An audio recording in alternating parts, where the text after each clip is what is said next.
வணக்கம் மக்களே. இன்னைக்கு இன்னொரு கிருஷ்ணா ஸ்டோரி பார்க்க போறோம். அதுக்கு முன்னாடி உங்களுக்கு கிருஷ்ணாவை பிடிக்கும்னா மறக்காம லைக் பண்ணுங்க, சேனலை சப்ஸ்கிரைப் பண்ணுங்க.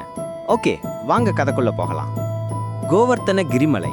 அங்க கிருஷ்ணாவும் அவரோட ஃப்ரெண்ட்ஸும் ஒரு நாள் விளையாடிட்டு இருந்தாங்க.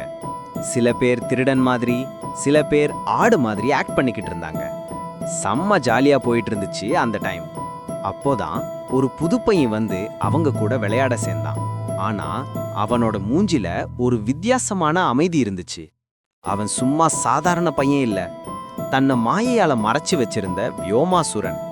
அந்த ராட்சசன் மெதுவா விளையாட்டு கூட்டத்துக்குள்ள வந்து ஒவ்வொரு பையனா கிட்னாப் பண்ணி இருட்டு குகையில அடைச்சான்.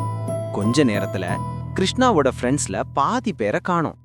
கிருஷ்ணா உடனே ஏதோ சரியில்லைன்னு புரிஞ்சுக்கிட்டார். அவர் யார்கிட்டயும் சொல்லல, சைலண்டா அந்த குகை வழியை தேடி போனார். அந்த குகையோட அடிவாரத்துல ஒளிஞ்சிருந்த ராட்சசனை பார்த்துட்டார். அந்த மொமெண்ட்ல வியோமாசுரன் தன் ஒரிஜினல் ஃபார்முக்கு வந்தான். மலைய போல அவ்வளோ பெருசு, நெருப்பு வாசம், ஒரே இருட்டா தெரிஞ்சான்.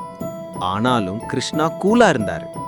ராட்சசனோட 2 கால்களையும் பிடிச்சி வானத்துல தூக்கி சடார்னு தரையில மோதி விட்டார். ஒரே அடியில வியோமாசுரனோட உயிர் போச்சு. அப்புறம் கிருஷ்ணா குகைக்குள்ள இருந்த தன்னோட ஃப்ரெண்ட்ஸை எல்லாம் காப்பாத்தினாரு. அவங்க எல்லாரும் சேஃபா ஒரு சின்ன கீறல் கூட இல்லாம வெளியே வந்தாங்க.